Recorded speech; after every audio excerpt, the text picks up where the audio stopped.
خوتي السلام عليكم، كي دايرين؟ اش اخباركم؟ ان شاء الله تكونوا بخير. اليوم عرضت علينا اختي انا ناكلوا الحوت الشوايه السرديل، درت البصاره الشليضه نزود مشويين. ايوا هانتوما اللي كتب الله غنحطوا الحوت ونعاود نرجع لعندكم. نتمنى تعجبكم بالغديوه بالصحه والسلامه.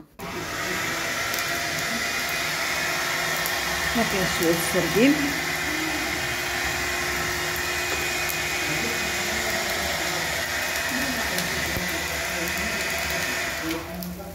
كيعجبك انت؟ لا واخا غطيبي لنا البقريه والله العظيم.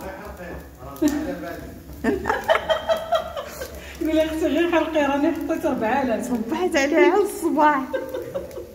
لا باش نتعاود صافي راني حطيتها. حطها على قلبي، قال لي وكلي فلوس الحرام. قلت له انا اللي غناكل فلوس الحرام.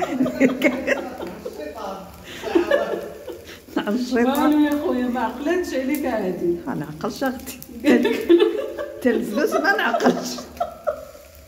تخاطر يلا خطر. واقيلا بركه.